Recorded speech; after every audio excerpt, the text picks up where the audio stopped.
Good morning, students. We were discussing about the different speed control methods of the induction motor, and we have discussed till now three methods, that is control of speed by changing the rotor circuit resistance, by controlling the supply voltage, right? Second method was by controlling the supply voltage. Third method was control of speed by varying the supply frequency, right? And we are now left with two methods, that is the control of speed by changing the poles, that is pole changing, or slip energy recovery, right? So let us discuss them one by one. Control of speed by pole changing. An induction motor is bound for a definite number of poles. ठीक है, जब भी हम जो हमारी induction motor है उसको हम लोग डिज़ाइन करते हैं तो उसके नंबर ऑफ पोल्स हम फिक्स करते हैं डिज़ाइनिंग के टाइम पे, राइट. और उसी से उसकी जो स्पीड है वो भी आपकी फिक्स हो जाती है, बिकॉज वी नो कि जो आपका एन एस है वो किसके बराबर होता है. N S was equal to 120 F upon P. Clear. तो जितने नंबर ऑफ पोल्स होंगे उसी के हिसाब से आपकी जो स्पीड है वो चेंज करेगी, राइट. फ्रीक्वेंसी तो हमें पता है 50 हर्ट्ज है, तो अगर आपके पास आपके नंबर ऑफ पोल्स 2 हैं, दैट मीन्स कि आपकी 3000 आरपीएम स्पीड रहेगी. 4 पोल्स हैं तो 1500 आरपीएम आपकी स्पीड रहेगी. 6 पोल्स हैं तो 1000 आरपीएम आपकी स्पीड रहेगी, राइट. और उसी तरह से अगर आपके 8 पोल्स हैं तो आपकी 750 आरपीएम स्पीड रहेगी. क्लियर.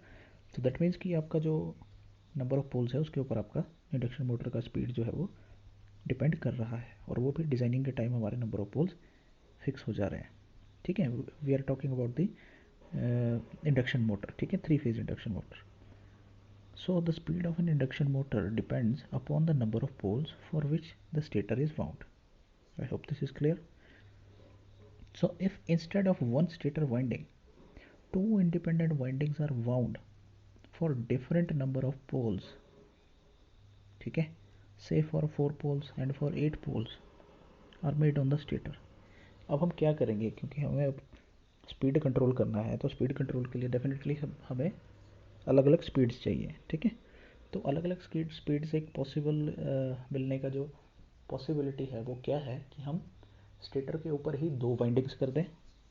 ठीक है, और वो 2 वाइंडिंग्स हमारी एक दूसरे से तो बिल्कुल आइसोलेट रहेंगी, अलग रहेंगी, इंसुलेटेड रहेंगी. ठीक है, और एट अ टाइम एक वाइंडिंग उनमें से वर्क करेगी. ठीक है, तो अगर हम 2 वाइंडिंग्स के लिए स्टेटर को वाउंड करते हैं, that is 4 pole and your 8 pole, तो डेफिनेटली हमें 2 डिफरेंट स्पीड्स देखने को मिलेंगी, right. Either your motor will work on 1500 RPMs or your motor will work on 750 rpms. ठीक है, so 2 different rotor speeds can be obtained if this kind of arrangement is made, right. The 2 windings are to be insulated from one another, and when any one of the winding is used, the other winding should be kept open circuited by the switch. Clear. दोनों में से कोई एक ही winding हमारी work करेगी. Clear. So in the rotor, poles are induced in accordance with the number of poles in the stator circuit. ठीक है, तो अगर आपका जो 3 phase squirrel cage induction motor है, राइट, तो उसमें नंबर ऑफ पोल्स कितने इंड्यूस होंगे रोटर में, जितने आपके स्टेटर के नंबर ऑफ पोल्स होंगे. ठीक है, तो जो भी वाइंडिंग आप लोग चूज़ करोगे, whether you choose for 4 pole और for 8 pole as in this example, उतने ही नंबर ऑफ पोल्स आपके स्टेटर में भी इंड्यूस हो जाएंगे, right. The limitation of this method is that only 2 definite speeds can be obtained and smooth control of speed over a wide range is not possible. ठीक है, 2 अलग अलग आपने पोल्स के लिए वाइंडिंग्स डाल दी, तो डेफिनेटली उन 2 पोल्स की वजह से जितनी स्पीड इंड्यूस होगी, जितनी स्पीड जनरेट होगी, वो 2 ही डिस्टिंक्ट स्पीड्स हमारे पास, वो दो ही डिस्टिंक्ट स्पीड्स हमारे पास अवेलेबल रहेंगी. ठीक है, और कोई वाइड रेंज हमारे पास स्पीड का पॉसिबल नहीं होगा स्मूथ कंट्रोल के लिए. ठीक है, these are the disadvantages of this pole changing method, right. That's why it is not used generally. So an an alternate method to this thing is, अब इसका ऑल्टरनेट मेथड क्या है कि हमने स्टेटर के ऊपर 2 वाइंडिंग नहीं करनी है, ठीक है। तो उसका ऑल्टरनेट मेथड ये है कि हम सिर्फ और सिर्फ एक ही वाइंडिंग प्रोवाइड करें, ठीक है, for particular number of pole on the stator, लेकिन उनके जो एंड कनेक्शंस हैं कॉइल्स के सप्लाई के साथ उनको चेंज करें, ठीक है, उनको चेंज करें किसी अरेंजमेंट के through such that different number of poles are formed, ठीक है। अब 2 वाइंडिंग नहीं डाल रहे हैं, अब क्या कर रहे हैं हम लोग, एक ही वाइंडिंग रखेंगे और उसी को उसके जो एंड कनेक्शंस हैं उनको सप्लाई के साथ किसी ऑल्टरनेट अरेंजमेंट के साथ चेंज करेंगे, राइट। सपोज दिस फिगर, इस फिगर को अगर हम देखें, ये हमारा स्टेटर है और ये सेंटर में हमारा रोटर है, ठीक है। अब स्टेटर में हमने क्या किया, 2 कंडक्टर्स सपोज कंसिडर कर लिए, 1 1 डैश 2 2 डैश, ठीक है। तो अगर हम इस तरह का अरेंजमेंट रखते हैं 1 1 डैश का और 2 2 डैश का, कि जो हमने 1 डैश और 2 डैश है उनको जॉइंट कर दिया है, उनको कॉमन कर दिया है, और 1 डैश और 2 को जॉइंट कर दिया है, और 1 और 2 डैश को भी जॉइंट कर दिया है, ठीक है। और यहाँ पर हमने इनकमिंग करंट को कनेक्ट कर दिया है, ठीक है। तो करंट कैसे फ्लो करेगा, करंट आपका यहाँ से एंटर करेगा, it will go upwards and downwards.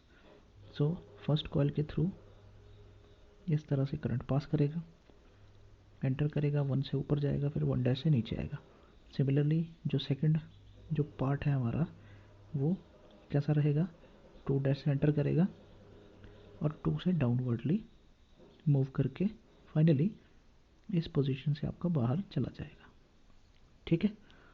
सो अब इसका मतलब क्या हुआ, ये तो करंट की डायरेक्शन हमें पता लग गई, ठीक है, कि आपका 1 के ऊपर क्रॉस पोलैरिटी आना है because current is getting into the conductor, 1 dash से बाहर आ रहा है तो वहाँ पे डॉट पोलैरिटी रहेगा, फिर 2 से भी बाहर आ रहा है डॉट पोलैरिटी, 2 डैश के ऊपर अंदर जा रहा है, सो क्रॉस पोलैरिटी, राइट। तो अगर इनको अब हम right hand thumb rule apply करें और कॉर्क स्क्रू रूल अप्लाई करें, तो अगर आप 1 के ऊपर अप्लाई करोगे देन यू विल सी कि 1 और 1 डैश के बीच में आपका नॉर्थ पोल बनेगा, ठीक है, बिकॉज इसकी जो मैग्नेटिक फील्ड लाइंस हैं वो कुछ इस तरह से है, ठीक है। तो यहाँ पर क्या हो रहा है, स्टेटर से जो मैग्नेटिक फ्लक्स लाइंस है वो रोटर की तरफ बाहर आ रही है, ठीक है, बाहर आ रही है, क्लियर। तो हमें पता है कि जो मैग्नेटिक लाइंस ऑफ फोर्स है वो नॉर्थ पोल से जनरेट होती हैं और साउथ पोल पे टर्मिनेट होती हैं आउटसाइड द मैग्नेट, राइट। तो यहाँ पर मतलब क्या बनेगा, नॉर्थ पोल बनेगा, ठीक है। The same is true with this 1 dash also, इसकी भी आप लोग मैग्नेटिक लाइंस ऑफ फोर्स देखें, ठीक है। तो क्या रहेगा, कुछ इस तरह से इसका मैग्नेटिक लाइंस ऑफ फोर्स बनेंगी, ठीक है, अगर आप लोग इसमें right hand corkscrew rule apply करेंगे, ठीक है। अगेन स्टेटर से जो रोटर की तरफ जो है वो फ्लक्स लाइंस कुछ इस डायरेक्शन में मूव कर रही है, ठीक है, और you can say the flux lines are coming out from the stator, right. So ये यहाँ पे कौन सा पोल बनेगा, नॉर्थ पोल बनेगा, ठीक है। सिमिलरली 2 और 2 डैश के बीच में भी देखिए, यहाँ पर भी आपका अगर फ्लक्स लाइंस को बनाएंगे तो in this way it will be made, ठीक है। तो फ्लक्स लाइंस आपका स्टेटर के अंदर आ रही है, ठीक है। तो जब स्टेटर के अंदर आपकी फ्लक्स लाइंस आ रही हैं due to this 2 dash polarity of current, that clearly means कि आपकी फ्लक्स लाइंस यहाँ पे टर्मिनेट हो रही हैं, ठीक है। तो अगर फ्लक्स लाइंस यहाँ टर्मिनेट हो रही हैं दैट मीन्स यहाँ पे कौन सा पोल बनेगा आपका, साउथ पोल बनेगा, ठीक है। So I hope this is clear to you. अब यहाँ पे क्रॉस क्रॉस है, cross cross and dot dot, ठीक है। तो इन दोनों की ऑब्वियस सी बात है, दोनों की जो फ्लक्स लाइंस है वो एडअप हो जाएंगी because they are in the same direction, ठीक है। तो यहाँ आपका नॉर्थ पोल बनेगा फाइनली और यहाँ पे आपका साउथ पोल बनेगा, ठीक है। और in other word we can say कि यहाँ पे सिर्फ और सिर्फ 2 ही पोल्स बनेंगे अगर इस तरह का कनेक्शन हमारे पास अवेलेबल है, ठीक है, right. So I hope this is clear to you, ठीक है। तो 1 डैश के बीच में हमारा कौन सा पोल बन रहा है, नॉर्थ पोल बन रहा है, और 2 डैश के बीच में कौन सा पोल बन रहा है, हमारा साउथ पोल बन रहा है, ठीक है। तो 2 ही पोल्स बनेंगे, ओके। नाउ अगर हमारा सपोज हमने ऑल्टरनेट अरेंजमेंट करके क्या कर दिया, अब उन 1 और 2 कंडक्टर्स के बीच में, 1 डैश और 2 कंडक्टर्स के बीच में हमने कनेक्शंस को चेंज कर लिया सच दैट इस तरह का अरेंजमेंट हमारे पास आ रहा है कि करंट यहाँ से एंटर हो रहा है और एक सीरीज में फ्लो करता हुआ बाहर जा रहा है, ठीक है। तो अब 1 के ऊपर कौन सी पोलैरिटी हुई, क्रॉस, 1 डैश के ऊपर हुई डॉट, 2 के ऊपर cross because current is entering into the conductor, 2 dash से बाहर आ रहा है तो 2 डैश के ऊपर डॉट होगी। अगेन वही चीज़ आप अप्लाई करेंगे तो अब आप देखेंगे कि क्रॉस के इमीडिएटली सामने की तरफ डॉट आ रहा है, फिर क्रॉस आ रहा है, फिर डॉट आ रहा है, राइट। तो एक कॉमन हमारे पास, जैसा हमने ये कॉमन यहाँ कर दिया था मैग्नेटिक फ्लक्स लाइंस को, वैसा नहीं होगा, ठीक है, बिकॉज ऑल्टरनेट पोल्स हैं, ठीक है। तो अगर आप अप्लाई करेंगे तो यू विल फाइंड कि यहाँ नॉर्थ पोल आएगा, फिर साउथ पोल आएगा, फिर नॉर्थ पोल आएगा, फिर साउथ पोल आएगा, ठीक है। सो 1 डैश के बीच में नॉर्थ पोल, 1 डैश 2 के बीच में साउथ पोल, 2 डैश के बीच में नॉर्थ पोल, एंड अगेन अगर 2 डैश और 1 के बीच में आप देखो तो कौन सा पोल आएगा, साउथ पोल आएगा, क्लियर। तो आई होप आप लोग इसको कर पाएंगे बिकॉज यहाँ पे भी वही करना है, फ्लक्स लाइंस को बनाओ, सॉरी फ्लक्स लाइंस को बनाओ, ठीक है, apply the directions and you will clearly find out कि यहाँ पर फ्लक्स लाइंस बाहर आ रही है, so it will be north pole. इसकी फ्लक्स लाइंस आप लोग अप्लाई करोगे तो अगेन यहाँ पे ऐसा आएगा and this is south pole. इसकी फ्लक्स लाइंस अप्लाई करोगे then north pole, flux lines are coming out, ठीक है। इसकी फ्लक्स लाइंस अप्लाई करोगे तो then it is also north pole ही है, चाहे इसका देख लो फ्लक्स लाइन, चाहे इसकी देख लो एडजेसेंट कंडक्टर्स की। और अगर लास्ट में क्या आएगा, यहाँ पर फ्लक्स लाइंस अंदर की तरफ एंटर कर रही है, ठीक है, दोनों ही केसेस में, 1 डैश के केस में। सो यहाँ पर आपका साउथ पोल आएगा, ठीक है। सो आई होप कि आपको ये चीज़ क्लियर हुई होगी। सो यहाँ पर हमारे पास कितने पोल बन रहे हैं, अब पहले 2 पोल्स बन रहे थे, अब हमारे पास 4 पोल्स बन रहे हैं, राइट। तो अगर पहले 3000 आरपीएम आपका स्पीड था तो अब कितना हो जाएगा, 1500 RPMs, because we are having 4 poles, right? So only one stator phase winding of balanced 3 phase supply, और ये किस केस में है, सिर्फ और सिर्फ स्क्विरल केज के केस में है, क्योंकि अगर आपका स्लिप रिंग इंडक्शन मोटर होगा तो उसमें हमें रोटर को भी वाउंड करना पड़ता है, ठीक है ना। तो रोटर को अगर वाउंड करना पड़ेगा तो डेफिनेटली उसको भी सेम नंबर ऑफ पोल्स के लिए वाउंड करना पड़ेगा जैसे आपके स्टेटर के पोल्स हैं, right. So only one stator phase winding of the balance 3 phase squirrel cage motor has been considered, सिर्फ एक ही वाइंडिंग हमने शो किया है यहाँ पे, right. So in figure A the simplified 2 pole stator winding has been shown, यहाँ पर 2 ही poles बने थे हमारे पास, और जबकि फिगर बी में हमारे पास क्या है,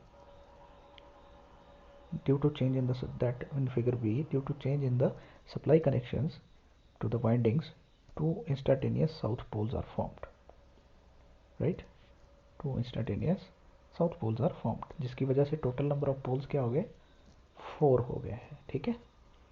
the pole changing method of speed control as mentioned earlier is mostly used for only which kind of motors, squirrel cage motors, ठीक है।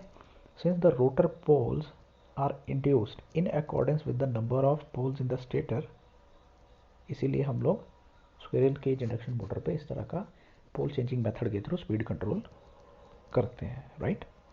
While in case of your wound rotor induction motor, the rotor is to be wound for the same number of stator poles, rotor के ऊपर winding करनी पड़ेगी, ठीक है।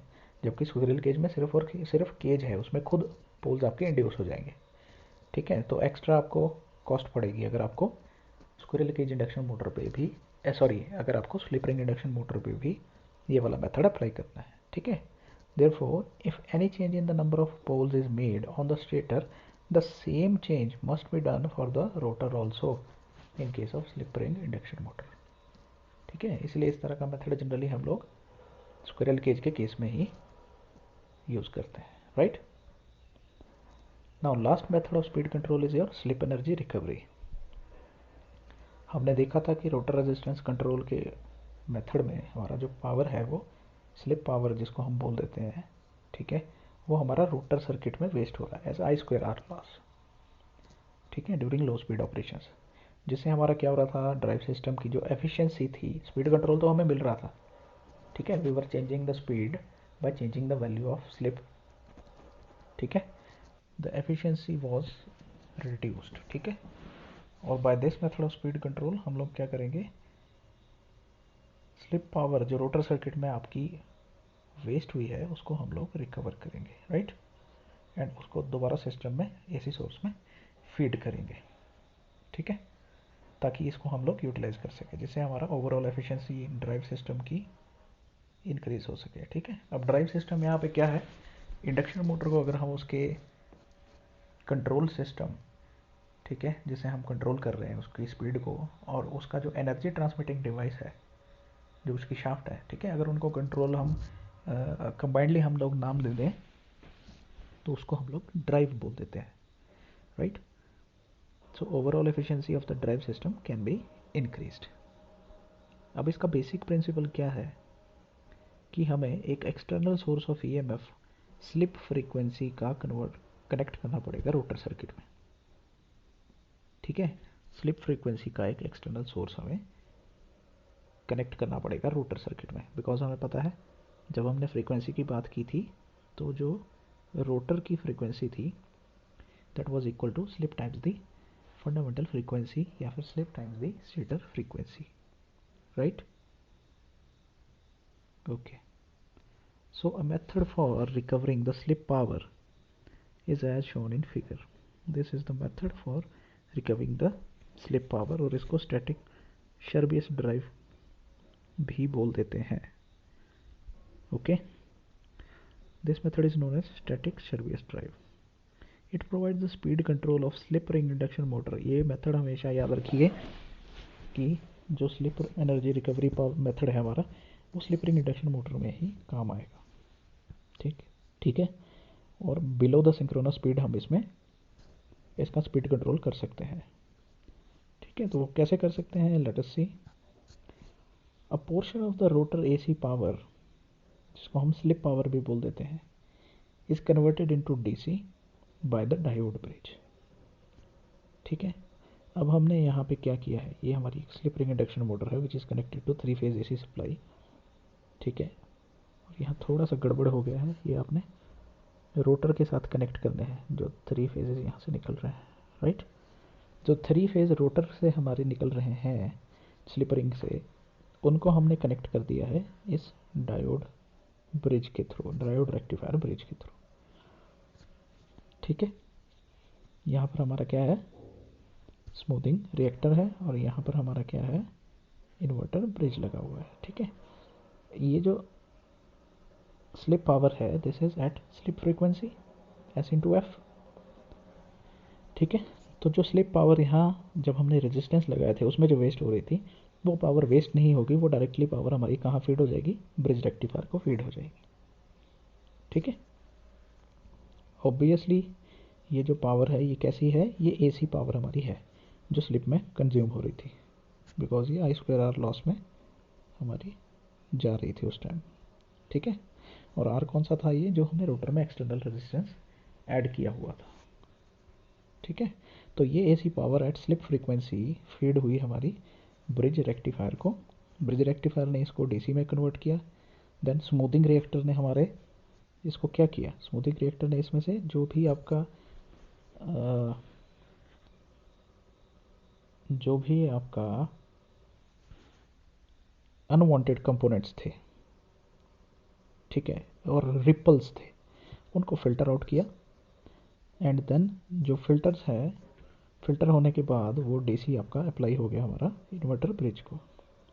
ठीक है, इन्वर्टर ब्रिज को अप्लाई हो गया। अब इन्वर्टर ब्रिज ने क्या किया, ये पावर किस में थी, स्लिप फ्रीक्वेंसी में थी, ये इसको किस में कन्वर्ट करेगा, बाय स्विचिंग, क्योंकि ये थायरिस्टर्स लगे हुए हैं। ठीक है, दीज आर एस सी आर ऑफ थायरिस्टर्स, तो ये उसको फंडामेंटल फ्रीक्वेंसी में चेंज करेगा।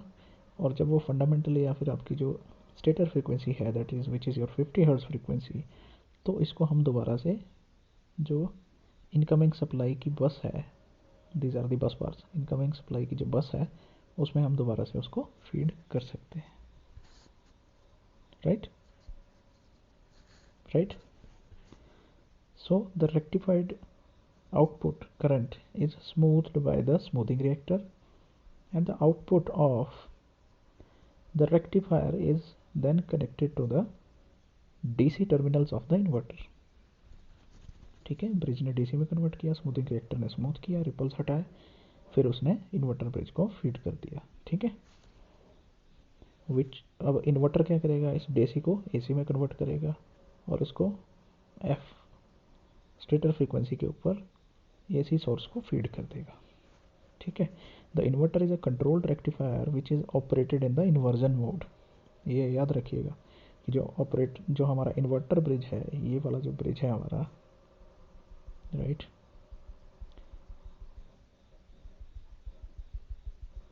इन्वर्टर ब्रिज जो आपका है, ये जो इन्वर्टर ब्रिज आपका है, इसमें क्योंकि सारे के सारे एस सी आर्स लगे हुए हैं, ठीक है, तो ये क्या हुआ, कंट्रोल्ड रेक्टिफायर हुआ।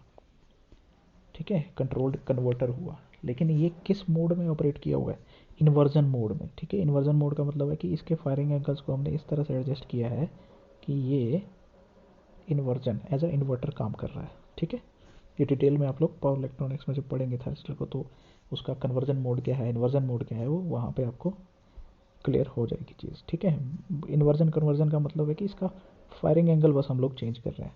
ठीक है, अगर फायरिंग एंगल आपका 90 से ज़्यादा है, ठीक है, देन यू कैन से कि जो ये वाला मोड हमारा है वो किस किस उसमें काम कर रहा है, इन्वर्जन मोड में हमारा ये रेक्टिफायर काम कर रहा है।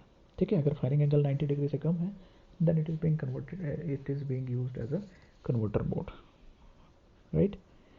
So this method of speed control is used in large power applications where the variation of speed over a wide range involves large amount of slip power। ठीक है, अब जहाँ पे आपका बहुत ज़्यादा स्लिप पावर रोटर में लॉस हो रहा है, उसको रिकवर करने के लिए हम लोग इस तरह के मेथड को यूज़ करते हैं। ठीक है, this I hope this is clear.